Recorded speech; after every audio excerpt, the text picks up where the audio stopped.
dengan membantu mereka yang mengalami masalah kesihatan. Okey? Alright. Beliau adalah Dr. Adibah Alawiyah binti Haji Abdul Razak. Okey? Berumur 18 tahun. Tengok dari rupa macam 18 tahun, tapi 49 tahun. Okey? Dan mempunyai 5 orang anak di antara usia 12 hingga 24 tahun. Alright, suami beliau Dr. Zul merupakan seorang pakar bedah. Okey. Dr. Adibah merupakan lepasan salah sebuah universiti tempatan dan membuat postgraduate study dalam bidang medical fisiologi dari Royal College of Surgeons in Ireland. Alright, Dr. Adibah pernah bekerja di beberapa buah hospital dalam bidang surgery, sakit puan dan medicine. Pekerjaan terakhir beliau adalah di Universiti Awam sebagai lecturer, okay, associate professor. Bidang penyelidikan beliau sebelum ini adalah di dalam bidang hormones and vasoconstriction atau vasodilatation effect. Okay. Jadi memang orang kata, pendek kata, memang dalam bidang dia, apa yang beliau ingin sampaikan malam ni adalah bidang beliau sendiri. Okay. Kini Dr. Adibah membuat freelance dan juga business owner yang terlibat dalam banyak program kebajikan dan NGO seluruh Malaysia. Okay. So tanpa membuang masa, semua pun dah tak sabar. Kita bagi dulu semangat 9333 di chat box. Cepat-cepat type. 9333 banyak. Okey, jadi saya ingin menjemput Dr. Adibah untuk menyampaikan sharing beliau yang bertajuk Hormone High versus Low. Okey, dipersilakan doktor. Okey, Assalamualaikum warahmatullahi taala wabarakatuh. Selamat pagi semua. Terima kasih kepada Linda. Ya Allah, Linda ni sebenarnya saya panggil dia Kajol nama glamour dia Kajol. Okey. So anyway, Rabbi syrahli sadri wa yassirli amri wahlul 'uqdatam min lisani yafqahu qawli. Pertama sekali saya ucapkan terima kasih pada Sifu Datuk Desmond sudi menjemput saya lah ke sini. Yang tak seberapa banyak lah ilmunya, stoek je nak berkongsi. Segan saya. Sini ramai orang hebat-hebat lah saya rasa insyaAllah. So terima kasih juga kepada semua yang ada pada malam ini. Saya harap kita dapat belajar something lah. InsyaAllah saya tak akan guna masa lama. Tak boleh tidur lewat nanti hormon tak stabil. Kita nak cakap pasal hormon kan. Okay, so saya share saya punya slide saya. Okay, kejap.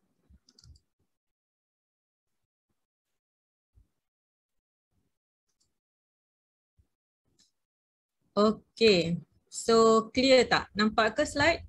Linda okay ke? Slide okay Okay. Okay, so tajuk pada hari ini adalah hormon high versus low. Dah ada orang PM saya sebenarnya petang tadi, apa benda ni doktor? High versus low. Tapi sebelum kita mulakan, okay, saya nak anda betul-betulkan urat sikit. Jom kita high low sekejap.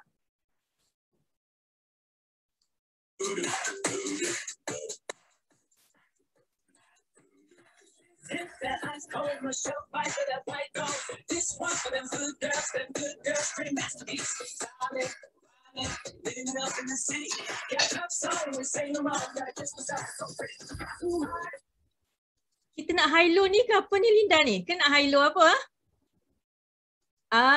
Okay. So tu cuma gimmick saja. Tadi ada orang PM saya sebenarnya dia tanya, doktor, kita nak belajar aerobik ke zumba ke apa malam ni? High low ni, nak high low cardio ke apa ni? So tak apa. Saya kata you all kena attend, tengok apa yang saya nak buat malam ni. Okay, so tajuk yang kita nak buat malam ni adalah tajuk hormon Dan saya rasa tajuk hormon ni kalau dekat medical school lah saya belajar dulu, kita ambil masa lebih kurang 2-3 tahun nak khatam semua topik hormon. Sebab kita ada banyak sangat hormon dalam badan kita. Tapi malam ni saya akan cuba guna masa lebih kurang 1 jam lah, 1 jam lebih kalau you all ada tanya soalan ke. So insyaAllah lebih kurang malam ni kita akan tengok high, low dan hormon apa dia. Okey, sebelum saya mula, saya nak anda cuba pegang perut masing-masing. Cuba pegang perut masing-masing, ada tak bonjol-bonjol? Ada yang terlebih ke depan tak perut dia? Pegang perut masing-masing, jangan pegang perut orang sebelah. Ada ke? Cuba komen. Ada bonjol-bonjol? Anita, okey. Nofaridah, ada 3 lipatan. Okey. Okey, bagus, bagus. Ada bunjul, malu. Okey. Yang kedua, cuba pegang pipi masing-masing. Ada tak kawah-kawah gunung berapi ke, jerawat-jerawat batu ke, ada tak pipi masing-masing dekat hidung? Ataupun kalau tak ada jerawat-jerawat, ada tak hitam-hitam pigmentation? Ada tak? Pigmentation kita panggil apa? Jeragat. Ada tak jeragat-jeragat dekat tepi ni? Okey, ada. Ataupun kalau tak ada, cuba pegang ni. Apa dia panggil sini ni? Yang menggelebir dekat bawah ni. Bahagian antara bicep, tricep ni kan yang menggelebir. Ada tak yang menggelebir dekat bawah ni? So malam ni sebenarnya kita nak tengok kenapa badan kita jadi gitu. Agak-agak lah, kenapa ada perut yang berbonjol-bonjol tu? Kenapa jerawat-jerawat ni tak hilang-hilang padahal umur dah nak masuk 50 dah asyik jerawat lagi. Kalau umur 20-an tu logik lah kan sebab hormon-hormon teenager. Kalau yang menggelebih-gelebih tu kenapa? So malam ni yang kita nak tengok adalah tentang hormon. Saya letak ayat ni, apa yang kita tanam itulah yang kita tuai. Maksud saya, apa yang kita buat lifestyle kita selama ini, itulah yang kita dapat hasilnya badan kita sekarang ni. Kalau kita dulu memang jenis yang jaga makan, cakna exercise, jaga tidur kita, rokok pun kita elakkan. So, badan kita, apa yang kita dapat sekarang ni lah. Tapi kalau kita dulu jenis yang hentam semua jenis makanan, tak kira tidur pun dengan Netflixnya dengan apa, pukul 2-3 pagi baru tidur, senyum je siapa yang berjaga malam tengok Netflix kan. So itulah yang kita tuai sekarang ni, the cause and the effect yang kita nak tengok hari ni. So tajuk yang saya nak bawa pada hari ini adalah mengenai hormon.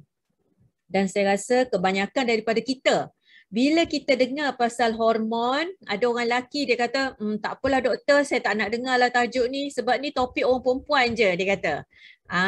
Jangan, sebab orang lelaki pun ada juga hormonnya dan hormon orang lelaki ni kalau ada masalah, dia akan cepat ditunjukkan dengan cara performance dia. Nanti kita tengok lepas ni. Okey. So hormon ni adalah chemical messenger ataupun dia sebagai orang utusan dalam badan kita. Dia travel dalam bloodstream, dalam aliran darah. Dia beza dengan saraf. Kalau saraf dia adalah electrical impulse ataupun dia adalah kejutan elektrik saja, elektrik dan dia tak travel dalam bloodstream. Saraf dia travel dalam dia punya axon saraf dia. Okey, hormon ni dia pergi kepada tisu dan organs. Okey, dia pergi kepada tisu dan organs dan efek dia adalah lebih lambat dan lebih lama. Dia lambat sikit dan lebih lama kalau efek dia. Mungkin few hours, mungkin few days. Dia beza dengan saraf. Kalau saraf efek dia lebih cepat. Dan dia lebih sekejap dia punya efek dia. Pantas, dia very sharp dia punya efek dia. And then hormon dia kontrol kita punya fungsi badan, metabolism kita. Okey, metabolisme maknanya laju ataupun slow kita punya pembakaran lemak, penghasilan tenaga dalam badan kita. Dia mengawal reproduction ataupun kita punya fertility, kesuburan kita. Dia mengawal tumbesaran kita. Ada yang pendek, ada yang tinggi. Tu hormon lah tu. Ada yang kawal mood kita. Okey, ada yang macam nak makan orang je tiap-tiap hari. Tu hormon juga yang kawal tu. Dan juga sexual health. Okay, so 50 jenis hormon, actually ada banyak lagi lah. Ni antara yang utama 50 jenis. Tapi saintis ada buat kajian, ada about 100 plus hormon sebenarnya dalam badan kita. Jadi malam ni lah agak-agak lah kita nak discuss pasal hormon apa ni. You all nak belajar hormon apa malam ni? Boleh tulis tak dekat box. Nak belajar hormon apa sebenarnya malam ni? Sebab kita ada banyak hormon ni. Alex nak belajar semua. Pukul 3 pagi lah kita tidur kalau nak belajar semua. Hormon pocket nanti kita belajar dengan Sifu. Hormon insulin, hormon MOD. Cha nak belajar hormon apa Cha? Serotonin. Okey, Taqiyuddin nak belajar hormon lelaki dan perempuan. Hormon kesuburan. Very good Rani. Okey. Actually malam ni saya pick hormon yang atas permintaan ramai lah. Sebelum saya buat talk ni, saya dah random survey lah. So random survey saya tu, saya find out ada ramai yang nak belajar tentang sex hormon. Okey ke? Okey ke Linda? Sexual hormon? So malam ni actually saya akan sentuh tentang sexual hormones. Interesting sikit kan sebab dah malam-malam ni. Sexual hormones kita ada 3. Okay, 1 estrogen, 1 progesteron dan 1 testosteron. So malam ni saya sentuh 3 hormon ni dulu secara sekali lalu sebabnya kalau nak sentuh semua memang tak mampulah banyak nanti kita insyaAllah ada rezeki kita buat kelas lain pula. Okay. So maksud high low dalam bahasa medical, apa dia high low? High ataupun low maksud dia tinggi dan rendah. Okay, hyper ataupun hypo. Dua-dua ni adalah bahasa medical yang mana hypo adalah less than normal, hyper adalah more ataupun above the normal. Kan biasa kita dengar hypothyroid, hyperthyroid, hypoglycemia, hyperglycemia. So this is actually from Greek word lah, daripada perkataan Greek yang diambil ke dalam medical term lah, kita buat hypo dan hyper. So hormon dia ada banyak Okey, saya kalau cakap pasal hormon ni memang naik share sikit lah. Sebab bertahun-tahun duduk dekat lab, dekat kuliah apa semua kan, cerita pasal hormon ni. Kalau nak ikut sampai subuh pun saya insyaAllah boleh cerita ni hormon. Okey, so malam ni kita nak sentuh hormon yang berasal daripada master regulator dia. So pengawal utama badan hormon dalam badan kita dia terletak dekat sini. Dekat otak kita. Otak kita, tak ada saya punya simple otak. Okey, otak kita dekat bawah pelantar otak tu dia panggil hypothalamus. Bawah otak dia ada tempat kawalan fungsi hormon dalam badan kita. Dan dekat bawah hypothalamus tu juga ada kelenjar kecil. Nama dia pituitary gland. Ni pituitary gland. So master gland daripada hypothalamus dia keluarkan arahan kepada pituitary gland. Dan dia akan hasilkan, rembeskan kawal hormon ke seluruh tubuh kita. So ni adalah semua hormon dan organ dalam tubuh kita. Thyroid, liver, daripada hati, adrenal, dekat atas buah pinggang. Buah pinggang kita, kidney pun hasilkan hormon, testis. Malam ni kita nak belajar tentang hormon daripada testis ni. Estrogen, testosteron. Hormon daripada ovari dengan placenta, kita nak belajar about estrogen, progesterone. Okay, maybe next time kita belajar about other hormones juga, insyaAllah. Okay. So, apa beza dia hormon androgen? Androgen adalah hormon lelaki. Estrogen adalah hormon perempuan. So, androgen ni dia satu grup besar, nama dia bagi hormon lelaki lah.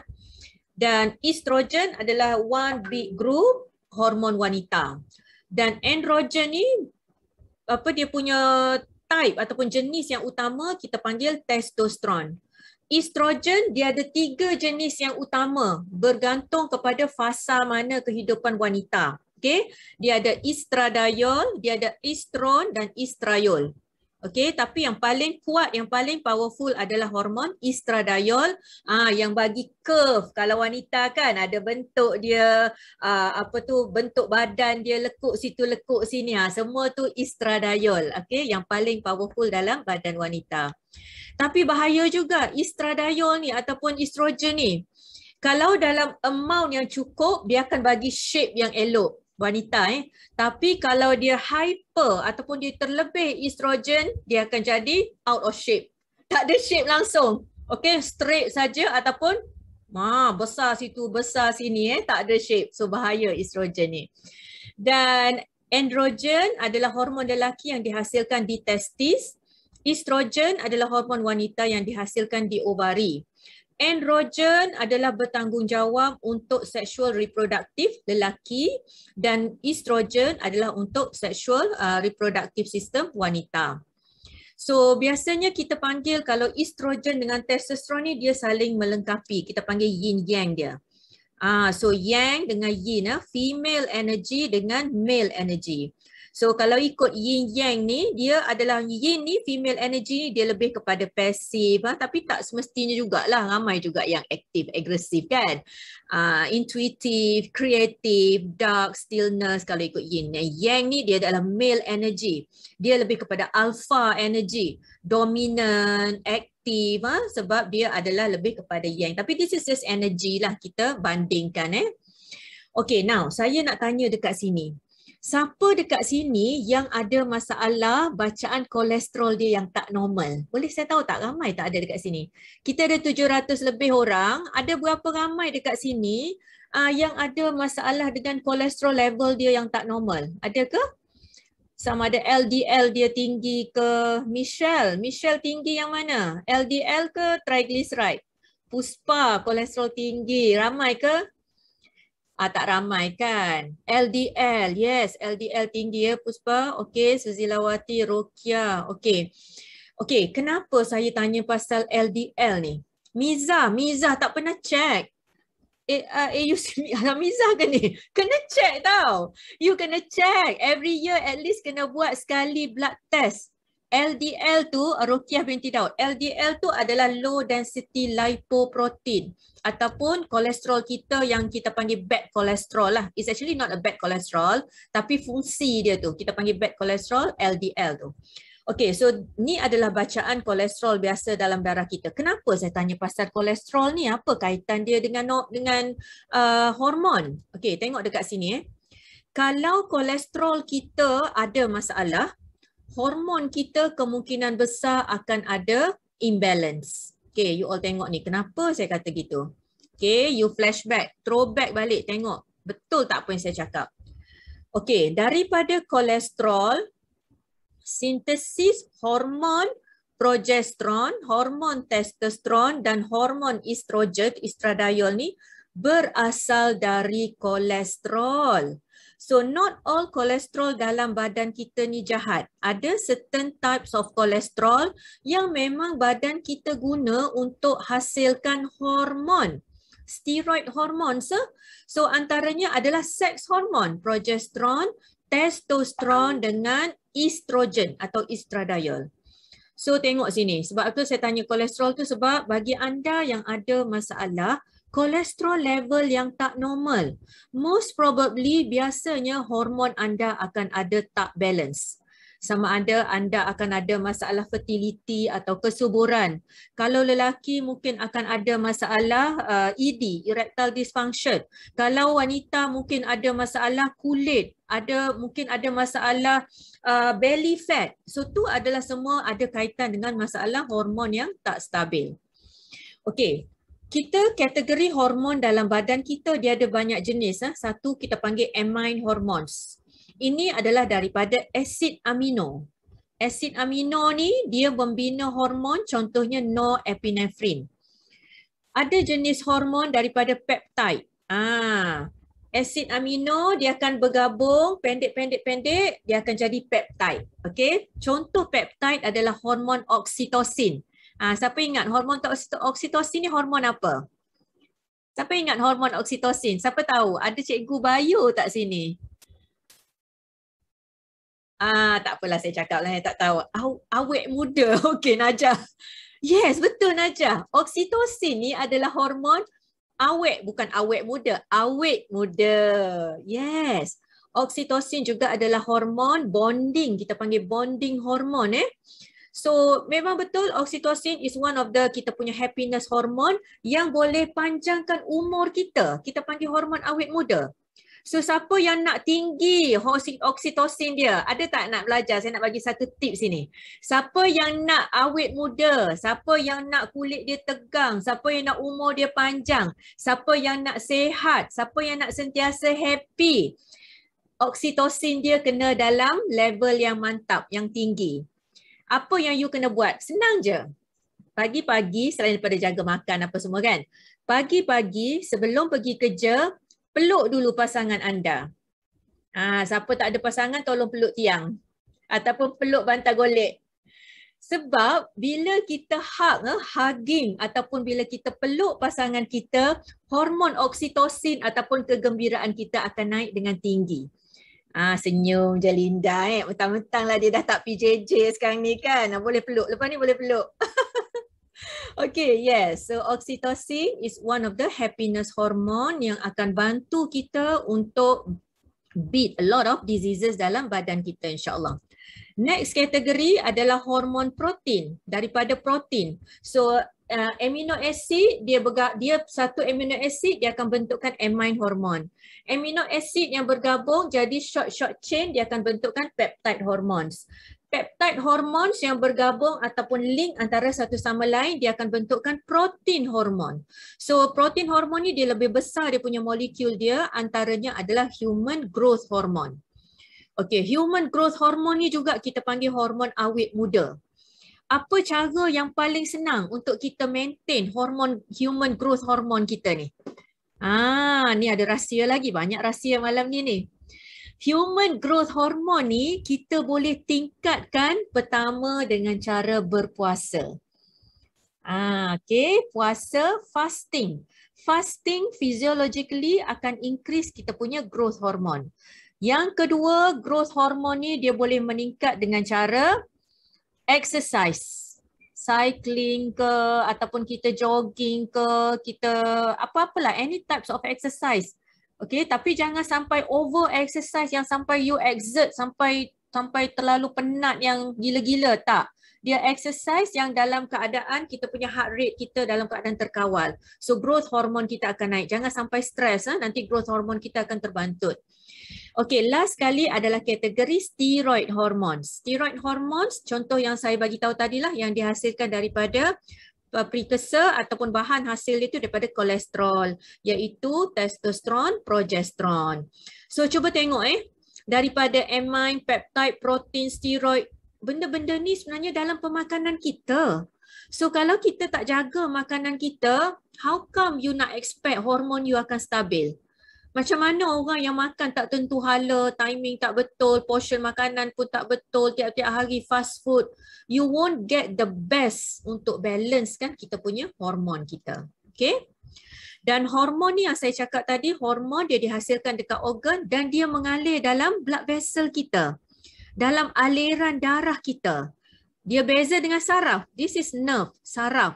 Saraf dia bukannya melalui salur darah tapi dia melalui dia punya axon ataupun dia punya transmitter dia dekat sini.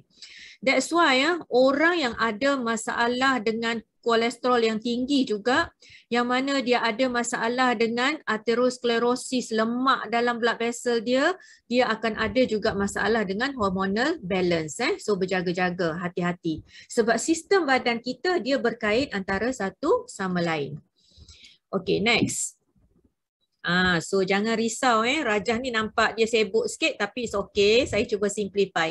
Saya cuma nak tunjuk dekat sini bahawa untuk setiap lelaki dengan wanita kita punya master regulator ataupun kontrol hormon kita daripada otak kita. So betapa pentingnya Allah Subhanahu Wa Taala dia jadikan otak kita ni, sebab itulah sebenarnya yang kawal segala hormon dalam tubuh kita. Daripada hypothalamus ke anterior pituitary kepada ovari, dekat sini dia akan hasilkan estrogen, progesteron. Dan badan kita ni dia ada feedback mechanism. Kalau terlebih terkurang dia akan bagi cakap ni dekat atas ni, dia communicate. Pandai kan? Dijadikan dalam badan kita ni dia boleh communicate, bercakap antara satu sama lain. So estrogen kalau tak cukup dia akan bagi tahu dekat atas ni. untuk hasilkan lebih lagi. Kalau terlebih, dia akan bagi tahu untuk inhibit ataupun untuk stop penghasilan. Sama juga dengan hormon lelaki. Kalau terlebih testosteron, dia akan bagi tahu, okay, stop, the production is enough. Kalau terbanyak, dia akan, kalau terkurang, dia akan bagi tahu untuk lebihkan. So that's why bahaya kalau kita ambil hormon sintetik dari luar. Kan sekarang ni banyak sangat orang inject tu, inject ni lah, pergi gym, inject cucuk testosteron lah, nak suruh naik masa lah, apa semua. Bahaya sebab bila kita dah masukkan estrogen, progesteron, testosteron daripada luar, dia akan ganggu the natural production of hormone dalam badan kita. And for your information, bila kita ambil hormon dari luar, dia dah tak sama action dia dah tak synchronize dah action dia dengan hormon dalam badan kita. So dia akan trigger penghasilan sel-sel yang boleh ada kalanya mutate, bermutasi menjadi sel kanser. Na'udzubillah min zalik. So jangan pandai-pandai lah nak makan apa jamu-jamu lah, jamu ketat lah, jamu tegang lah, jamu cocok, jamu pacak, semua jangan, tak payah. Sebab benda semua tu akan ada risiko jangka masa panjang dia. Okay. So tengok, ni adalah otak manusia yang sebenar. Ni tak tahulah otak siapa lah yang derma otak dia. Saya ambil gambar daripada Museum Anatomy kan. Dekat Museum Anatomy, kalau siapa yang pernah masuk, dia ada organ-organ spesimen manusia yang dah postmortem, yang dah organ tu donated. So this is our real brain yang asal. So otak inilah sebenarnya yang mengawal penghasilan hormon dalam badan kita. That's why kalau ada orang yang accident ke, ataupun orang yang stroke ke, post stroke yang blood vessel dia dah rosak dekat otak ke, ataupun orang yang ada trauma, injury, pernah kena ketuk dekat otak ke, pernah jatuh ke, dia akan ada juga masalah dengan hormonal imbalance atau hormon dia akan jadi tak stabil. Okay, next. Ni saya tu nak tunjuk ni sikit, nak cerita ni sikit sebab ni berkaitan dengan hormon wanita. So wanita ni dia punya reproductive cycle dia adalah naik turun sebab wanita dia banyak dia punya fasa-fasa kehidupan dia. Daripada kecil akil balik masuk kepada menses, lepas tu mungkin ada dia punya naik turun hormon tu lah, fras bercinta lah, apa semua, tidur tak cukup, hormon akan naik. Lepas tu dia kahwin, dia bersalin, dia menyusukan anak, dia menopause. So fasa-fasa kehidupan manusia ni dia bagi banyak perubahan dalam hormon dalam badan kita. Dan salah satu fasa yang penting adalah fasa kita panggil reproductive cycle ataupun fasa reproduktif di mana wanita itu masih ada berkeupayaan untuk mengandung dan melahirkan anak. So tengok badan kita ni, ya Allah, tengok dikawal oleh, ni adalah kita punya rahim kita, lining dekat rahim kita, uterine lining. Ini adalah kita punya telur ataupun kita panggil ovum. Kita ni untuk wanita saja. Kalau yang lelaki dekat sini dia tak ada benda ni, jangan perasan lah Dia tak ada ni benda-benda ni, dia tak ada benda ni. This is only for wanita saja. Yang lelaki kita cerita lepas ni. Jangan risau, dia kena adil saya cerita yang lelaki pula lepas ni. Okey, ni adalah ovum ataupun telur wanita. Ini adalah seks hormon, dia punya kitaran dia, dan ini adalah hormon dekat otak kita, dekat pituitary. Okay, so tengok daripada menstruation ni day 1 nampak day 1 bila seorang wanita tu dia dah menses, dia datang period, okay, ni bleeding.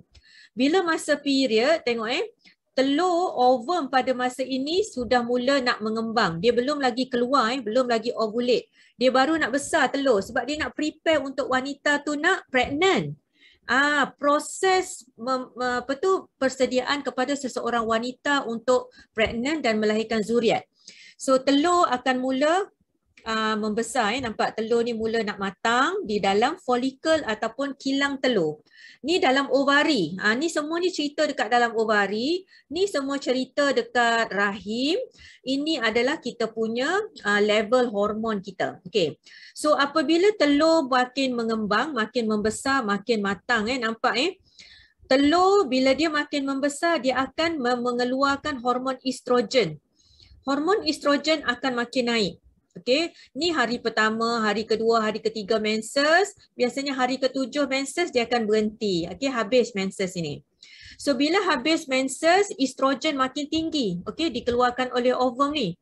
Bila estrogen makin tinggi, okey, follicle stimulating hormone ni dia akan bantu untuk stimulate ataupun trigger untuk kematangan follicle. Telur dia makin matang, ready dah dia nak keluar ni. Okey, apabila estrogen sampai pada peak dia, ovulation pun akan berlaku. Okey, keluarlah telur. So telur yang keluar ni akan segera diserbu oleh sperma bila dia masuk dalam dia punya fallopian tube dan semua tu. So telur yang dah mula keluar ni pada masa ni estrogen pun boleh telah mula drop. Apabila telur telah mula keluar, okey, dia akan mula berlaku penebalan dinding rahim. Ni dah ready ni. Dia dah mula tebal sebab nak ready. Kalau ada sperma dengan ovum yang bercantum, dia akan mula melekat dekat sini dan akan mula pregnant. Okay, so hormon akan makin naik, estrogen makin low, tetapi progesteron akan makin naik sebab kilang, okay, ataupun corpus luteum, tempat pelepasan telur keluar ni, dia punya tapak dia tu akan mula keluarkan hormon progesteron. Nampak tak? Hormon progesteron. Hormon progesteron ni, in other words, kita panggil hormon kegembiraan. Sebab tu mula-mula pada masa nak period tu hormon estrogen tinggi. Dia akan jadi moody lah, jadi nak marah lah, jadi macam, betul tak? Bila sebelum period kan, kita panggil premenstrual syndrome tu kan, macam-macam yang kita rasa, macam moody sangat. Tetapi bila progesteron dah mula ada, dia akan mula rasa perasaan marah tu akan mula hilang. Dia akan mula cool down because progesteron ni adalah hormon ketenangan, kebahagiaan. Dan progesteron dihasilkan dekat tapak corpus luteum ni. Dan progesteron dia akan mula dia buat blood nest. Blood nest maksudnya dia banyakkan saluran darah dekat sini sebab nak preparekan rahim tu untuk fetus tu lekat dekat sini kalau disenyawakan oleh sperma. So saya cuma nak tunjuk dekat sini bahawa badan kita sebenarnya memang totally dependent pada hormon. Kalau hormon kita tak stabil, tak payah ceritalah. Nak matangkan telur pun tak dapat, nak mantapkan dinding rahim pun tak dapat, nak bagi kegembiraan pun payah. Okay, so semua ni memerlukan hormon yang mantap. So that's why perlunya kita ambil tahu semua ini. Dan apabila kedua-dua hormon ni dah low, okay, sebab corpus luteum ni dah kurang penghasilan dia, makin lama makin kecil, lama kelamaan bila dah rendah hormon ni semua, dia akan hilang ataupun putus saluran darah ke sini, maka akan mula jatuh dinding rahim, jadilah next phase of menstruation. Okay, tapi kalau disenyawakan, bila disenyawakan, hormon akan naik balik, progesteron akan naik tinggi semasa pregnant, dan progesteron akan makin tebal-tebalkan dinding rahim kita. Okay, so cuba bayangkan kalau orang yang ambil pil-pil yang hormon yang mengganggu kestabilan hormon dia tanpa dinasihatkan oleh doktor pakar yang betul, so dia akan ganggu ni. Sebab apa? Kadang-kadang bila dia ambil pil-pil hormon yang tak betul, dinding rahim ni mula akan jadi makin tebal, makin tebal, makin tebal. Tak ada efek of penipisan dinding rahim tu, tak ada efek yang betul estrogen progesteron. Apa jadi dia kalau dinding rahim yang makin tebal? Apa jadi dia? Efek dia adalah most probably boleh jadi kanser. So ni adalah kesan jangka masa panjang kalau kita ambil hormon-hormon yang tak menentu. Okay, be careful. Okay, so this is cerita yang saya bagi tahu tadi lah. So dia sebenarnya rahim wanita tu dia menyediakan untuk fetus ni duduk melekat. Ni adalah blood vessel. Ni blood vessel yang ni, yang kecil-kecil ni. Bila baby ni dah melekat dekat sini, blood vessel ni akan jadi besar dan dia akan supplykan darah, makanan, nutrisi, oksigen kepada fetus dekat sini. Okay, so ni adalah cerita reproductive cycle seorang wanita. That's why hormon adalah amat penting untuk kita jaga. So masalah hormon yang tak stabil, hormon yang tak stabil ni saya tunjuk gambar wanita saja sebab saya tak jumpa gambar lelaki yang duduk balance juga dekat atas ni. Sepatutnya both, lelaki dan perempuan dua-dua dia ada masalah hormon yang tak stabil. So kita pergi dulu pada wanita. Estrogen sama ada dia too low ataupun dia too high, dia akan menyebabkan masalah dalam badan kita. Okay. Dan masalah kadang-kadang tu berlaku apabila estrogen ni dia diganggu oleh sintetik estrogen dekat luar tu. Kita panggil xenoestrogen. Xenoestrogen ni dia satu molekul besar sintetik estrogen, iaitu estrogen yang dibuat daripada bahan asing tapi dia berfungsi seakan-akan estrogen. Ni bahaya Contohnya dalam botol-botol plastik yang ada bahan-bahan yang bersumber xenoestrogen ni. Okay, so dia adalah boleh menyebabkan kanser kepada kita. Ataupun sometimes kosmetik. Banyak juga kosmetik yang ada bahan-bahan yang estrogen mimicking. Dia mimik ataupun dia tiruan sintetik yang dia buat fungsi macam estrogen. Konon-kononnya nak tegangkan, konon-kononnya nak licinkan kulit, konon-kononnya nak ketatkan vagina, macam-macam benda-benda yang gitu. So jangan tersilap langkah sebab benda ni dia akan ada efek dia nanti merana badan kita. So this is the xenoestrogen. Antara contoh-contoh dia adalah lining dekat tin cans. Kadang-kadang tu dia ada xenoestrogen, dia BPA. Plastik, pewangi, fragrance, deterjen, jenis-jenis shampoo, soaps, pesticide, herbicides, bahan-bahan pencuci, bahan-bahan pencuci feminin dekat bawah tu pun kadang-kadang dia akan ada juga bahan-bahan xenoestrogen. Okey, apa simptom yang terjadi apabila ada masalah hormon yang tak stabil ni? Yang pertama, dia ada sudden weight gain. Tiba-tiba berat naik dengan mendadak. Tu ada masalah hormon tak balance. Low libido, rasa macam tak ada nafsu sama ada wanita atau lelaki. Low libido adalah masalah di mana hormon tak stabil juga. Mood swing, anxiety, orang yang depression, semua tu adalah masalah hormon tak stabil. Insomnia, tak boleh nak tidur ataupun kalau dia tidur pun dia punya deep sleep dia tu tak bagus. Tu adalah masalah hormon tak balance. Problem dengan penghadaman, digestion, sama ada bloating, selalu gas dekat dalam, angin kembung. Kadang-kadang tu juga adalah problem dengan hormones. Ataupun selalu lapar. Ni common, selalu lapar. Ni musim-musim PKP ni banyak sangat ramai daripada kita yang bukan work from home, work from kitchen. So bila work from kitchen, memanglah craving ni akan menjadi-jadi. Lalu je dekat peti sejuk, mesti buka peti sejuk ambil kek. Lalu je dekat almari gerobok makanan ke apa, mesti buka ambil krepek-krepek. Sentiasa lapar, ada masalah dengan hormon juga. Night sweats, ada masalah dengan hormon juga. Mungkin pre-menopause, menopause, dia akan ada masalah hormonal imbalance. Ataupun sentiasa letih, fatigue, ni juga adalah masalah dengan hormonal imbalance. Okay. Dan banyak artikel, kajian-kajian yang dah dijalankan menunjukkan bahawa hormon, ada certain hormon yang boleh menyebabkan kanser. Okay. Carcinogenesis ni adalah penyebab kanser. Dan ada hormon-hormon tertentu termasuklah estrogen, progesteron, testosteron yang memang penyebab kanser. Yang kita nak tengok nanti lepas ni, saya akan tunjuk. Dan antara risk and protective factors for endometrial cancer. Ini adalah risk factor ataupun faktor-faktor risiko kepada kanser rahim, endometrial cancer. Antaranya adalah late menopause, menopause yang lambat, oral contraceptive, masa muda pernah ambil OCP, obesity, be careful. Siapa yang ada masalah berat badan, obesity, dia boleh bawa kepada risiko kanser. Estrogen replacement therapy ni jenis-jenis HRT lah, protective factors, pregnancy. Bila kita mengandung, kita akan ada opposed estrogen.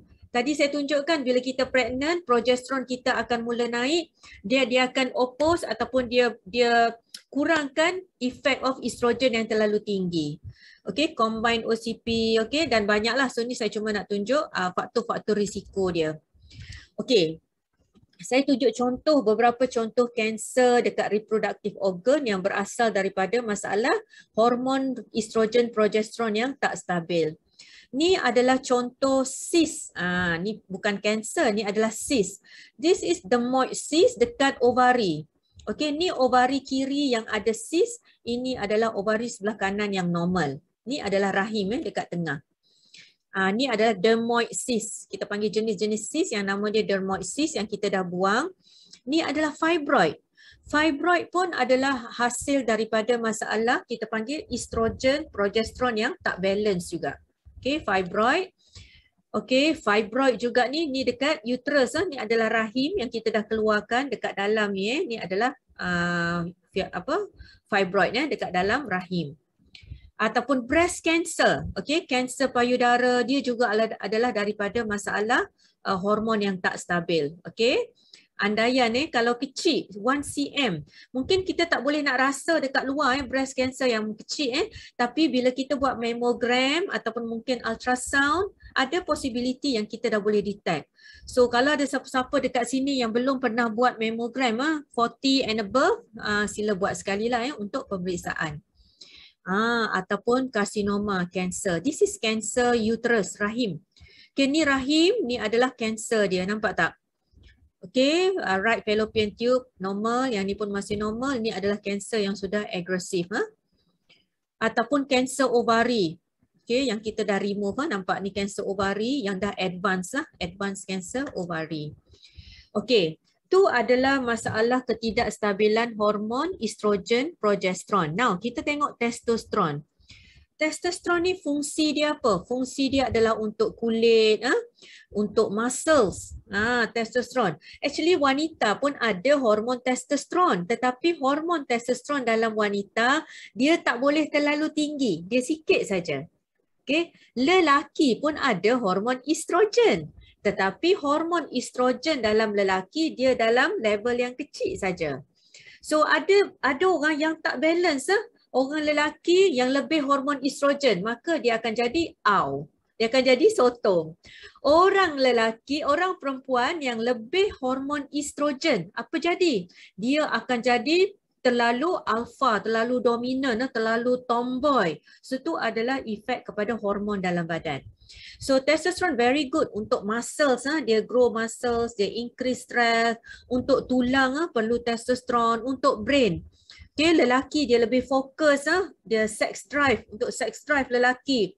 Mood, confidence, untuk memory, this is testosterone function untuk lelaki. Testosterone juga untuk bina sel darah merah, red blood cells, dan juga untuk sexual organ. Untuk penghasilan sperm, untuk erectile function, untuk ejaculation, untuk prostate growth, ni semua adalah normal function of testosterone. So apa jadi kalau testosterone low? Maknanya akan jadilah fizikal yang kita nampak ni. So testosterone dia protect daripada cardiovascular disease. Kalau untuk wanita, estrogen adalah protection kita daripada cardiovascular disease. Maknanya bila wanita atau lelaki tu dah masuk ke hormon menopause, ke umur menopause atau andropause, maknanya wanita dah habis dia punya menses dia dan lelaki dia punya testosteron dia very low. So at this menopause or andropause punya stage, risiko untuk kena serangan jantung biasa adalah lebih tinggi. Kenapa? Sebab testosteron and estrogen sifat dia adalah cardioprotective. So that's why bila masuk ke umur 40s, 50s, 60s, kena jaga betul-betul pemakanan, lifestyle, tidur, social kita supaya hormon kita berada dalam julat ataupun range yang normal, yang terbaik untuk badan kita. Okay, so tadi kita tengok wanita, apa kanser-kanser biasa dalam wanita. Kalau lelaki, kita tengok kanser biasanya dekat bahagian prostate. Okay, ataupun testis. Testicular cancer ataupun prostate cancer. Prostate ni kalau lelaki dia, kalau bukan kanser, biasanya dia masalah prostate enlargement. Prostate dia ni bengkak. Okay, prostate ni tak ada pada wanita, pada lelaki saja. So dekat bawah bladder ni pundi kencing lelaki, ni adalah kelenjar kencing, nama dia urethra. Sini adalah prostate gland. Prostate gland ni tempat penghasilan air mani apa semua kan. So kalau masalah prostate yang bengkak, kita panggil benign prostatic hyperplasia. Dia adalah masalah prostate yang bengkak, biasa disebabkan oleh masalah penuaan hormon dan dia akan halang daripada pundi kencing ni. Jadi nak kencing tu tak boleh Masalah tak boleh nak keluar air kencing, pundi kencing akan jadi bengkak, doktor terpaksa masuk tube untuk keluarkan air kencing. Kalau bukan prostate tu yang bengkak benign yang tak bahaya, ada possibility dia adalah kanser. So doktor akan check lah, akan check darah dan sebagainya baru kita tahu kanser dan sebagainya. Dan ada juga di kalangan lelaki yang ada masalah testicular cancer ataupun kanser testis. Okey. Itu adalah masalah apa jadi kalau hormon tak normal. Now saya nak masuk sikit apa kaitan hormon dengan pemakanan dan lifestyle kita. So apa kaitan dia Cuba tengok lifestyle kebanyakan daripada kita. Ada tak lifestyle gini? Sibuk lah, sibuk sana sini tak sempat lah. Sibuk-sibuk pun nampak duk main game ni kan. Tapi maksud saya kalau sibuk yang betul, sibuk kerja, assignment banyak, dengan on-call-nya, dengan outstation-nya. Kadang-kadang kita tak terperasan kita makan benda-benda yang tak sihat. Kita makan benda-benda yang fast food sampai bawa kita fast dapat disease.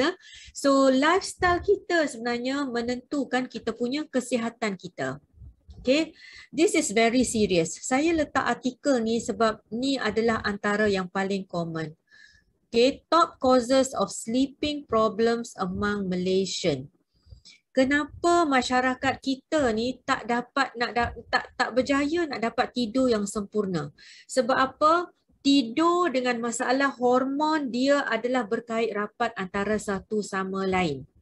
So bila tak dapat tidur yang betul, hormon akan jadi haywire, akan jadi tunggang terbalik. Cuba tengok, stress, anxiety, depression dia akan ganggu tidur. Unhealthy lifestyle, kurang exercise dan sebagainya, sleep habits yang tak betul. Contohnya dalam bilik dia letak banyak gadget-gadget sangat, okay? Ada banyak electromagnetic wave akan ganggu dia punya brain wave, dia akan ganggu sleep kita, deep sleep kita.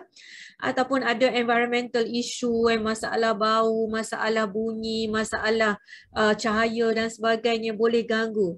Ataupun this is very common, spending too much time on gadgets. So ni juga boleh mengganggu sleeping pattern. So ingat kalau tidur kita tak betul, maka hormon dalam badan kita pun akan tak betul. Okay, remember. Okay, healthy versus unhealthy lifestyle. So kita dah tahu semua benda ni. Saya dah tak payah repeat dah sebenarnya. Kalau saya tanya setiap orang dekat sini, mesti semua dah tahu apa dia healthy lifestyle, apa dia unhealthy lifestyle. Tetapi tepuk dada tanya diri masing-masing, buat ke tidak? Semua orang boleh bercakap tapi not many of us can walk the talk. Those of you who really walk the talk, you adalah orang yang paling kuat sekali.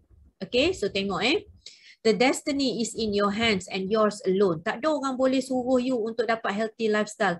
Tak ada orang boleh paksa. Yes, maybe boleh paksa sekejap. Maybe spouse you, pasangan you boleh paksa sekejap. Abang stop lah merokok bang. Mungkin boleh paksa sekejap. Tetapi kalau you tak ada desire dekat dalam untuk berubah, you tak akan berjaya ubah you punya lifestyle you. Okay. Now, apa dia essential tips untuk kita balancekan hormon kita? This is very general. Nanti saya akan pergi lebih spesifik kejap lagi. Exercise regularly. Yang ni penting. Saya nak highlight exercise regularly sebab ramai daripada kita yang exercise. Tetapi kita exercise dengan cara yang salah. Contohnya kita over exercise. So bila kita over exercise, kita bukannya balancekan hormon kita, tetapi kita akan lebih naikkan stres hormon kita. Bila stres hormon kita naik, dia akan bawa komplikasi sakit jantung, stroke, tekanan darah tinggi, kencing manis dan sebagainya. So make sure ada ilmu exercise yang betul. Bagus kalau you all ada coach exercise masing-masing, fitness coach, physical coach, tapi kalau tak ada coach pun at least you carilah ilmu, apa ilmu exercise yang betul ni. Banyak boleh baca dan sebagainya. Organic. The best is actually organic. Tapi saya tahu kebanyakan makanan organic ni dia MAHAL. Mahal. Tetapi that's the best. Kalau you all boleh invest, beli organic foods, itu adalah yang terbaik untuk badan. Sebab organic foods ni, dia punya production dia bersih, no pesticides, no herbicides. Soil, tanah dia tu, dia hasilkan daripada sumber mineral yang banyak. So, organic is the best. Tapi kalau tak ada organic, make sure kita pilih makanan yang tinggi kualiti dia. Okay, avoid toxic cosmetics. So cuba tengok kebanyakan daripada kita guna banyak sangat barang kosmetik toksik yang boleh menyebabkan penyerapan toksin tu melalui kulit. So that's why bagus sangat sebab bila saya tengok kebanyakan kosmetik dalam Forever Living ni, dia punya ingredients dia adalah aloe base. Dan bila aloe base, kita tengok balik production dia macam mana. So lepas ni saya akan tunjukkan apa dia saintis-saintis, kajian-kajian toksikologis yang dah verify penghasilan bahan-bahan, termasuklah bahan-bahan kosmetik dalam Forever Living ni yang menyebabkan ia selamat untuk digunakan dan dia bebas daripada toksin. Okay, so ingat you nak tampal-tampal dekat mata ke, dekat pipi ke, nak lipstick ke apa semua, make sure dia bebas toksin. That is very important. Okay. Yang pertama sekali kalau kita nak tahu kalau bahan yang ada toksin dia akan bawa kepada masalah. Yang pertama kita boleh tengok breast cancer. Most of the breast cancer case dia ada kaitan dengan masalah toksik pada kosmetik dan bahan sekeliling kita. Okay, use natural remedies. Aloe vera adalah antara one of the natural remedies yang kita ada, yang kita boleh guna. Prioritize self-care, jaga diri, avoid toxic cleaning products yang saya tunjuk tadi, hydrate regularly, a lot of water, mesti ambil air yang banyak, especially dalam keadaan yang musim hujan sekarang ni kan. Saya rasa kebanyakan negeri sekarang ni musim hujan. Ataupun ada ke negeri mana-mana dekat Malaysia yang musim snow sekarang ni? Tak ada kan? Kita semua musim panas mungkin hujan. So, dalam keadaan musim hujan, kebanyakan daripada kita tak rasa dahaga. Betul tak? So bila kita tak rasa dahaga, kita tak akan ada rasa drive untuk minum air. Sedar-sedar dah pukul 6 petang baru minum sebotol kecil itu, baru minum dalam 500 ml. Tak cukup. So that's why siapa yang tak cukup minum air, berjaga-jagalah. Tak lama lagi memang badan you akan dapat penyakit. Okay, be careful. So in one day, sepatutnya pengambilan air kita paling kurang 2 liters. Okay, tapi the best is really 2.5 to 4 liters. That's the best air. Tapi depends lah kalau you ada masalah renal ke, masalah impairment kidney, buah pinggang ke, follow nasihat doktor, okay, untuk dapat jumlah air yang perlu diambil. And then number 8 is actually get the best sleep. Okay, tidur yang berkualiti. Okay, so ingat tak rajah yang saya tunjuk tadi ni? Ni tadi kan, amin, hormon daripada peptide, daripada asid amino, protein daripada steroid. So ni adalah daripada semua sumber ni. So dia buat hormon. Ni semua ni bahan-bahan untuk buat hormon kita. Dan semua tu dapat daripada ini, micro and macronutrients kita. So macronutrients adalah daripada protein, carbohydrates, fiber, good fats, EPA, DHA, okay, GA, dan micronutrients daripada minerals dan vitamins, trace minerals semua sini. Okay, this is bahan-bahan yang perlu cukup dalam badan kita untuk dapat kestabilan hormon yang mantap. So it's up to us lah nak pilih yang mana. Sama ada kita nak pilih yang ini ataupun yang ini. Tepuk dada, tanyalah selera masing-masing. Memang yang ni cepat, yang ni murah, yang ni senang, tak payah nak prepare apa semua kan. Tapi yang ni dia kena beli dulu, dia kena basuh, dia kena storage, dia kena masak, kena potong-potong. So yang ni ambil masa. Tapi you nak sakit ke you nak sihat? Tanya diri sendiri. Tanya diri sendiri dalam jangka masa panjang kita nak sakit ke kita nak sihat? And you have the answer. Okay, saya tak nak bagi jawapan untuk anda. This is the best. Okay, so siapa yang boleh ambil ni everyday dalam pemakanan dia bagus. Ulam-ulam kampung, tak payah, tak perlu nak ulam-ulam western, nak salad-salad apa semua, memang boleh, tak ada masalah. Tapi kalau sekeliling rumah kita yang memang dah ada daun kaduknya, ada bunga telang, ada daun kesum, ulam raja, limau nipis, ada serai, kunyit, lengkuas, halia, bunga kantan. Ni semua adalah bahan-bahan yang tinggi sangat mikro dengan macronutrients yang kita nak. Okay? Selur mengkudu ni semua ulam-ulam sekentut. Saya pun first time dengar ni ulam sekentut. So siapa yang ada ulam-ulam ni, makanlah ulam-ulam ni everyday. Sebab saya selalu bagi tahu kalau you ambil ulam-ulam ni, dia macam sel-sel kanser tu yang nak jadi, yang nak terbuka tu, dia akan kuncup balik. Dia akan mati balik dia yang baru nak kembang tu. So ni adalah antara bahan-bahan yang tinggi dia punya anti-cancer, antioksidan dan sebagainya. Oh, bahan-bahan yang warna-warni ni.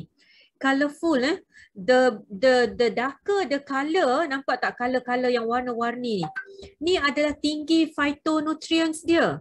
The darker the color of sayur-sayur dengan buah, the higher the antioksidan dia. Okay, this is one of the best. Okay, now. So, saya nak andai sebelum kita nak convince anak kita makan sayur, contoh. So, kita sendiri convince diri kita. So, kalau kita tak boleh nak yakinkan diri kita yang pemakanan kita ni memang the best, kita memang tak boleh nak yakinkan orang lain. Ataupun kalau kita tak boleh nak yakinkan, aloe vera ni memang baguslah untuk aku. So, if you fail to convince yourself, you memang tak akan boleh nak convince orang lain. Okay, insyaAllah. Okay, so this is antara certification dalam company Forever Living. Ada banyak lagi certification lain. This is among the best certified yang bagi the purity dengan quality of the products, yang environmental friendly practice during the production process. Committed staffs and company, siapa-siapa yang pernah pergi ke kilang dia, pernah melawat ke dekat sana, dekat HQ So banyak sangat amazing lah. Saya rasa macam bila kita ke sana saya Alhamdulillah tahun 2019 pernah ke sana sekali. Kita tengok sekali dia punya production dia, kita tengok saintis dia macam mana dia buat kajian dekat sana. So bukannya produk yang kaleng-kaleng lah, ajar cikai-cikai, no. Dia ada backup, research dan saintis yang backup kita punya produk sampai makanan tu, itu yang the best. Okay, and as what we know, aloe vera dia ada banyak sangat. Cuba tengok ni, saya tunjuk ni. Tadi kan kita tengok hormon tu dia dihasilkan daripada asid amino kan, bahan-bahan yang ada macronutrients, daripada bahan-bahan yang ada good kolesterol, lemak yang baik. So cuba tengok dalam aloe vera apa yang dia ada. Okay. Ni adalah antioksidan yang tinggi, anthraquinones, dia ada amino acids. So those are the amino acids dalam ni yang akan bantu untuk stabilize the hormone kita. Dan dia ada lots of vitamins, ada minerals yang ni pun akan bantu hormones tu dia nak move dalam kita punya salur darah kita. Dia ada enzim yang betul. Setiap hormon dia nak act, dia nak bergerak daripada satu tempat ke satu tempat. Dia nak hasilkan tindakan enzim metabolisme dalam badan kita. Dia akan perlukan bahan-bahan ini. Okay, so ini adalah antara one of the best makanan yang kita boleh ambil yang dah melengkapi segala keperluan untuk kestabilan hormon kita. So tak payah risau lah, sekarang ni tak ada stok tu lah, tak ada stok ni lah, alah doktor tak ada ni lah, tak ada tu. Saya kata why not you really utilize, you gunakan apa yang ada. You ada aloe vera, you ada pemakanan seharian you ada nasi, you ada sayur, you ada ulam, you ada ayam, ikan dan sebagainya, you ada aloe. So just guna dengan cara yang bijak, tak perlu kita nak merungut-rungut benda tak cukup dan sebagainya. Okay? And this is aloe vera ni sebenarnya dia adalah yang paling banyak sekali dia punya grower dia Forever Living ni dia the largest grower, dia penghasil yang banyak, producer and distributor. So we don't have to worry about the raw materials dia, memang pure daripada ladang dan kilang dia. Okay, saya suka sangat bila saya mula-mula tengok produk ni, saya terus jatuh cinta dengan scientific advisor board dia. Sebab apa? Sebab bila kita kaji tengok kebanyakan produk lain pun saya tak kata this is the one and only. Sebab maybe ada banyak lagi produk lain yang bagus. Tapi this is among saya not kata the one and only, I said among the best. Sebab apa? Sebab saya dah jatuh cinta dengan dia punya scientific advice board. Cuba tengok, setiap physician yang ada dekat sini, setiap scientist or doctors yang ada dekat sini, they all ada dia punya qualification dia yang sah. Dia ada dia punya kajian-kajian research dia yang bukannya setahun dua.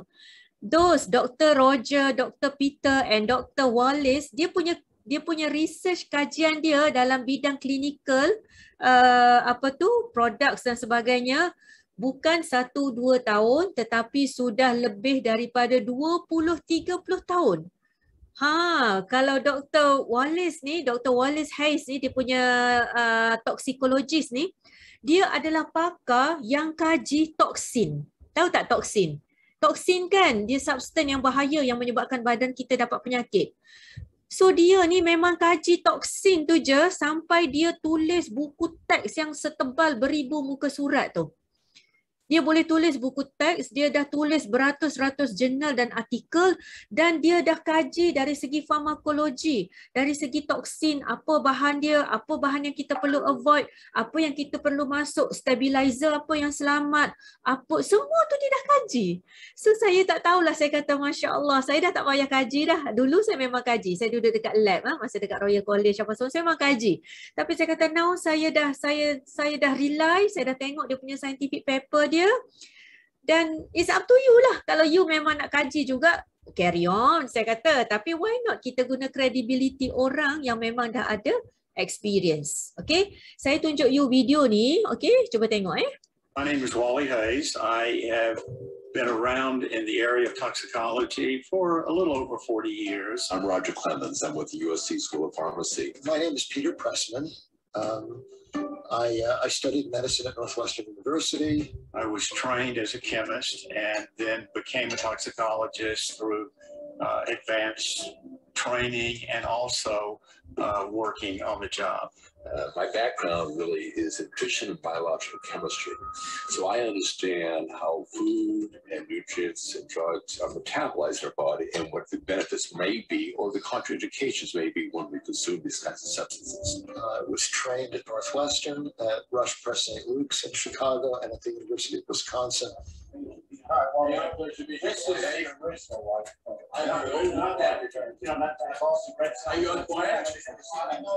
think that the important thing that we bring to Forever is the uniqueness of the team, ranging from somebody that is very, very specialized and well-known in the area of nutrition, a clinician, and someone who is well-known and respected in the area of food safety and that broad area of toxicology. The executive team of this organization is committed to excellence. It's committed to safety. It's committed to evidence-based positioning of its products and its ingredients. Very few companies will make that kind of commitment. And I think the thing that struck me the most was the sincerity that Rex, who is the owner of the company, has in wanting to not just develop good products, but to develop products that people all over the world can use, and they can also generate income so that they can have better lives. A combination of both. Well, we looked at that. We were extremely impressed with your facilities. The facilities are well managed. The workforce is dedicated, most enthusiastic about what they're doing and the opportunities that they have for working with Forever Living. My diagnosis here is that this organization is wonderful and would be privileged to work with. And the prognosis is nothing short of exciting and maybe even limitless. Okay, Best name ke is Wally best? Hayes. Best ke best video ni? Saya ni lah video yang menyebabkan saya jatuh cinta lah saya rasa.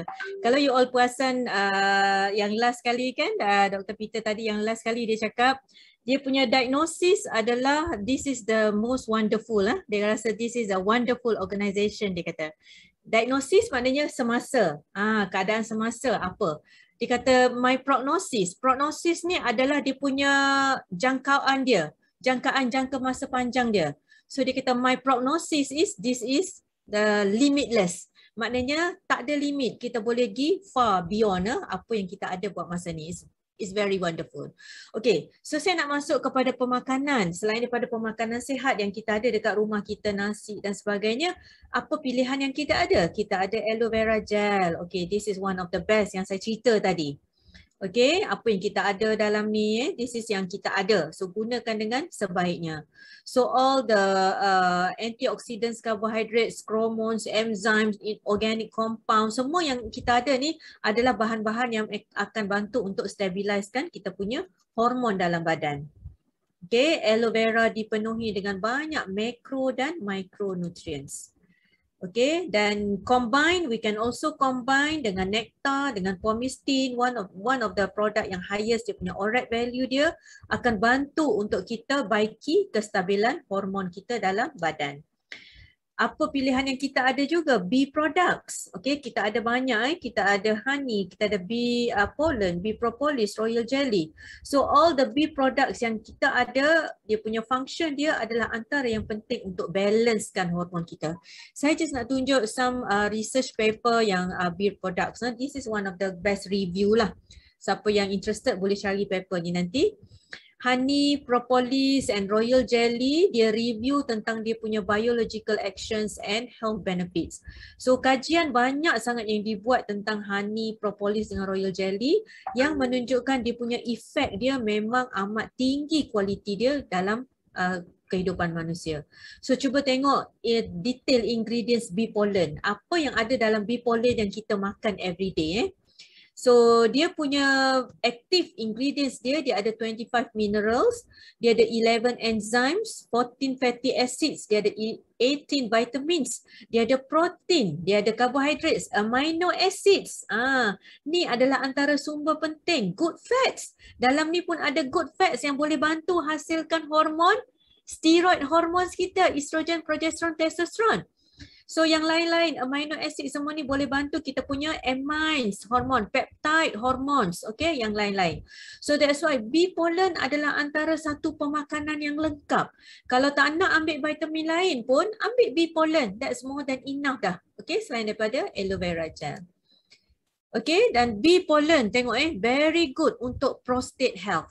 Bagi siapa-siapa lelaki yang belum lagi ambil bee pollen, tolong ambil segera. You will never know bila you punya hormon you akan ada haywire yang boleh ganggu masalah prostate. Okay, bee pollen very good for ladies, wanita untuk boost the energy. Bee pollen bagus untuk siapa-siapa yang nak cepat turun berat badan sebab dia enhance, dia akan lajukan kita punya metabolism kita. Dia protect daripada free radicals, dia bantu digestion dan juga dia regulate weight kita. Juga bagus sangat untuk reduce cardiovascular disease. Okay, so siapa yang risau tak ada atiksi lah macam mana ni, bee pollen one of the function dia boleh bantu juga untuk reduce risiko of cholesterol plaque juga dalam kita punya blood vessel, boleh bantu. Okay, this is among kajian saya ambil dalam research paper tadi. Bee pollen, tengok kalau dekat ovari, bee pollen boleh bantu untuk keep sexual steroid hormones. Dia boleh bantu control the ovarian hormones. Overall, boleh bantu enhance reproductive performance. Siapa yang ada masalah fertility, siapa yang ada masalah period yang tak betul, selalu tunggang terbalik period dia. Siapa yang ada masalah premenopausal ataupun menopausal symptom, bee pollen is one of the best product. Okay, bee pollen juga dia akan bertindak dekat gut kita, dekat usus kita, dekat intestine kita. So overall tindakan bee pollen dekat usus, dia akan bantu tingkatkan villi length. Villi ni adalah tempat penyerapan, penyerapan makanan. Setiap makanan yang masuk dalam mulut kita, dia belum jadi milik kita. Dia belum jadi hak kita selagi dia tak diserap dekat vilai. This is the vilai. So bila dia diserap dekat vilai, barulah dia masuk dalam darah kita, barulah dia jadi tenaga dan sebagainya. So bee pollen dia akan bantu dia akan bantu kesihatan vilai ni. Selain daripada lignin saponin dalam aloe vera kan, saponin akan bantu clear, bersihkan toksin yang dekat celah-celah vilai. Lignin akan bantu untuk penetrate yang dalam aloe vera. So penetration akan jadi lebih baik. So overall effect dia akan enhance ataupun akan bantu productive performance dekat usus kita. So makanan yang dimakan akan lebih cepat diserap, akan lebih efisien dia punya penyerapan dia. Okay, so banyak lagi lah action bee pollen. Kalau dekat sini you boleh tengok lah anti-immune, increase immune system. Musim-musim COVID ni ambil lah bee pollen, bagus sangat. Anti-inflammatory dan sebagainya. So apa lagi yang kita ada? Kita ada Arctic Sea. This is a good fats yang akan bekalkan good fats kepada brain kita, kepada steroid hormones kita, dan kita ada juga Forever Light as a main source of protein dalam badan kita untuk baiki sel-sel kita yang rosak, untuk bina muscles dan juga untuk bantu stabilizekan hormon kita. Ni part best ni. You all mesti suka ni. Hormon lain yang akan bantu badan kita berfungsi dengan cara yang maksimum adalah these 4 hormones, iaitu dopamine, serotonin, oksitosin dan noradrenaline ataupun nama lain dia norepinephrine. Okay, happiness, kalau masa happiness untuk tinggikan kebahagiaan, kegembiraan, keceriaan kita, serotonin kena tinggi. Serotonin kan banyak dalam makanan-makanan kekacang dan sebagainya, ayam banyak serotonin. Untuk love, untuk love kena ada ketiga-tiga, serotonin, kena ada oksitosin, kena ada dopamine yang tinggi. So those 3 hormones tinggi, so akan hasil lah rasa cinta yang tinggi. Anxiety, tengok anxiety, dopamine dia low sangat. So kalau dopamine tak cukup, orang tu akan sentiasa rasa resah, gelisah, anxious sangat. Okey, sentiasa bimbang, sentiasa fikir, anxiety. Stres, orang yang stres, sentiasa stres, dia punya epinephrine dia tinggi. Ataupun kita panggil stress hormone, cortisol dia pun tinggi juga. Orang yang depress, masalah depression, dia punya dopamine dia low, dia punya serotonin dia low, so dia akan sentiasa jadi sedih, depression. Okay, next. Those are the 4 hormones yang sebut tadi lah, so serotonin, dopamine, endorphin. And these hormones kita boleh bantu dari segi pemakanan. Those are the foods yang bantu untuk happy hormones. Dan juga hormon-hormon ni dia dibantu juga oleh kita punya exercise. So exercise yang betul, cara tidur yang betul, dia akan bantu untuk release the good hormones. So ni adalah antara contoh-contoh food, contoh-contoh pemakanan yang akan stimulate ataupun bantu untuk trigger kita punya good hormones dalam badan kita. Tomato, Swiss chard, asparagus, chia seed, semua ni. Tapi kita ni kalau dah sibuk-sibuk sangat, busy, tak sempat meeting sana sini, kita beli yang ni kan, betul tak? Drive thru je, senang je drive thru, Burger King lah, apa lagi, McD lah kan, senang beli air botol je lah, Coke je lah. So benda-benda ni sebenarnya adalah benda yang those are the foods yang akan destroy kita punya happiness hormones kita, menyebabkan jatuh ke zone depression, anxiety dan sebagainya. So kesimpulannya, yang pertama, keseimbangan hormon amat penting. Pemakanan dan gaya hidup amat perlu dijaga. Central controller untuk keseimbangan hormon adalah otak. So penting sangat kita jaga kita punya kesihatan brain kita. Dan pastikan kesihatan otak berada pada tahap yang terbaik. Okay, so this is just for the last few slides lah. Male brain, female brain kan, compare. Kalau female ni banyak lah nak pergi shopping, nak pergi macam-macam shiny things, tengok benda-benda yang ni, phone lah, parking lah, banyak banyak. Tapi kalau lelaki biasanya lebih kepada ni tak tahulah betul ke salah. Tak betul ke Alex? Woman, wallahualam, I tak tahulah. Betul. Betul ya? Ayo.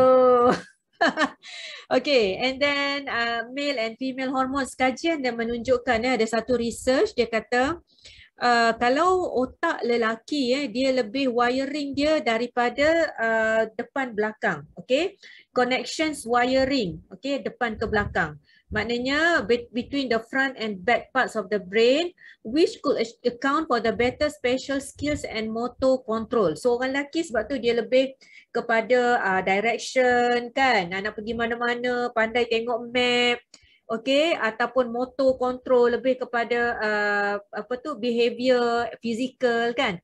Tapi kalau wanita, dia punya saraf dia lebih menyambung daripada hemisfer kiri, hemisfer kanan. Kiri kanan dia banyak cross antara satu sama lain. So that's why kajian menunjukkan wanita ni dia lebih kepada skill yang dia ada insting dia, sebab dia cross wiring saraf dia tu.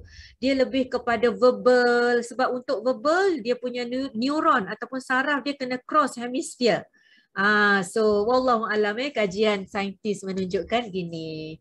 So saya rasa ni saja kot. Last slide saya okay.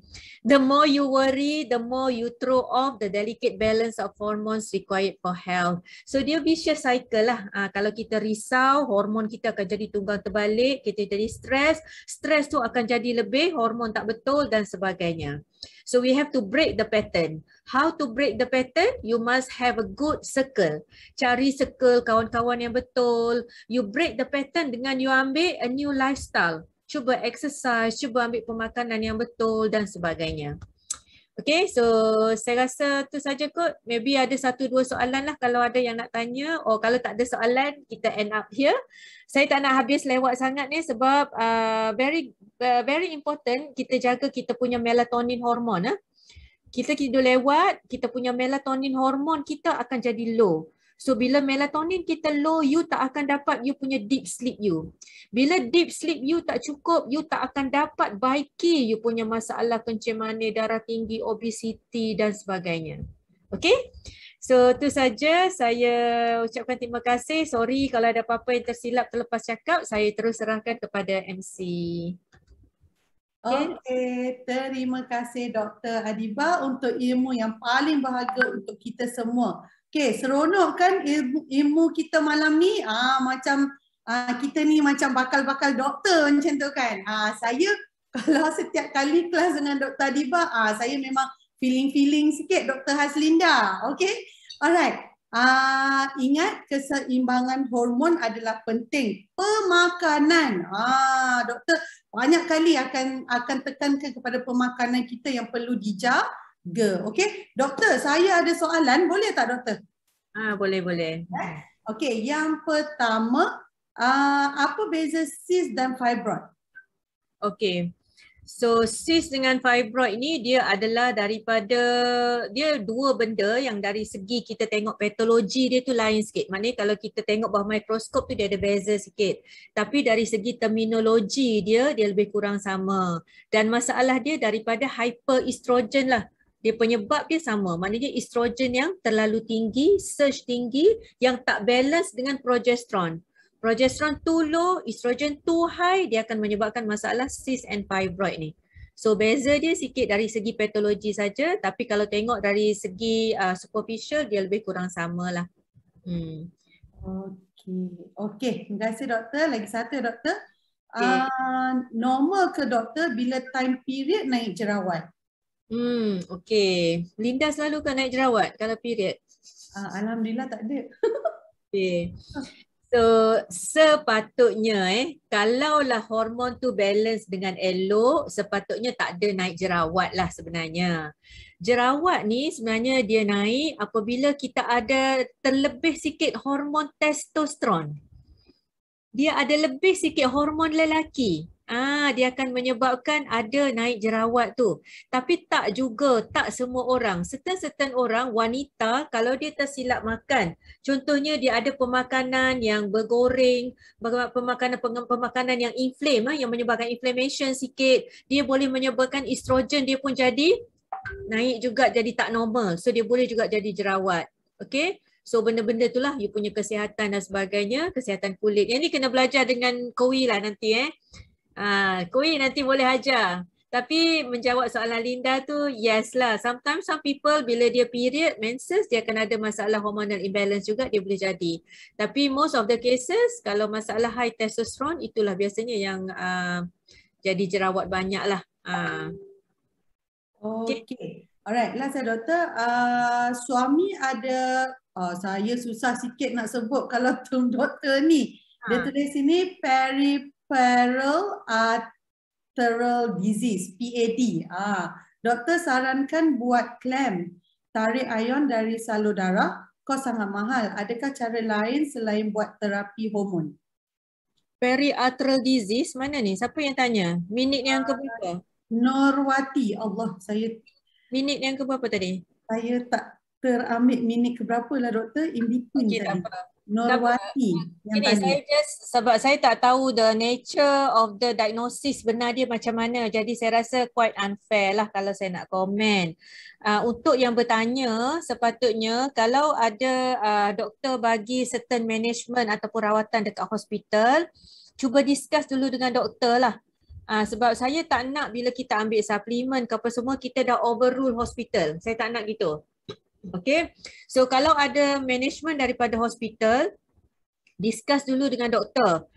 Bentuk rawatan ni macam mana, apa kesan sampingan dia, kalau saya tak buat jadi macam mana, kalau saya buat apa efek dia. So discuss thoroughly dulu semua and then follow mana yang you rasa macam yang terbaik after discussion. Lepas tu barulah boleh kalau nak discuss complementary, you nak top up dengan suplemen ke apa semua. Okay, tapi itulah secara general saya tak berani nak bagi nasihat lah sebab saya tak tahu detail diagnosis dia tu. Penting kena tahu tu. Tapi just discuss dengan doktor yang rawat lah supaya you dapat the real plan of management, kita panggil daripada doktor. Okay. Doktor, ada soalan bawah tu doktor. Doktor nak tahu kalau dalam haid tiap bulan tapi boleh mengandung juga, sebab apa ya? Sebab ramai yang berlaku. Maaf soalan yang sensitif. Okey. Kalau haid tiap bulan tapi boleh mengandung juga, kena check kenapa tu. Adakah bleeding tu bleeding haid ke bleeding benda lain? So you better jumpa doktor. Nanti doktor akan buat hormon test, doktor buat ultrasound dan sebagainya untuk tahu the real reason. Sebab bila kita check hormon test punya profile tu, baru kita tahulah apa punca dia. Okey. Oh, peripheral arterial disease. Yes, ada tu. Okey, PAD, peripheral arterial disease ni dia masalah salur darah. Jadi kalau saya tak pasti doktor cadangkan untuk buat clamp, adakah doktor tu doktor alternatif ataupun doktor hospital So saya tak berani nak komen. Sorry about the management of clamp ni macam mana. You have to discuss with the doctor lah. Saya tak berani nak tahu sebab saya tak familiar dengan tarik ion dari salur darah tu. I'm not sure. Maybe itu alternative treatment ke macam mana, wallahu alam. Okay. Kita dah nak pukul 10, doktor pun dah kata jangan tidur lambat. Saya pun kalau mesej doktor malam, Linda tidur, esok kita sambung. Okay. Alright. So terima kasih kepada Dr. Adiba. Semoga ilmu yang dikongsikan oleh Dr. Adiba dapat memberi manfaat kepada kita semua, bukan pada kita tapi untuk kita sama-sama membawa diri kita, keluarga kita dan orang ramai ke arah kesihatan yang lebih baik. Okey, terima kasih kepada sifu-sifu dan simu-simu. Terima kasih kepada Dr. Adiba kerana memberi saya peluang untuk menjadi MC di malam penuh ilmiah ini.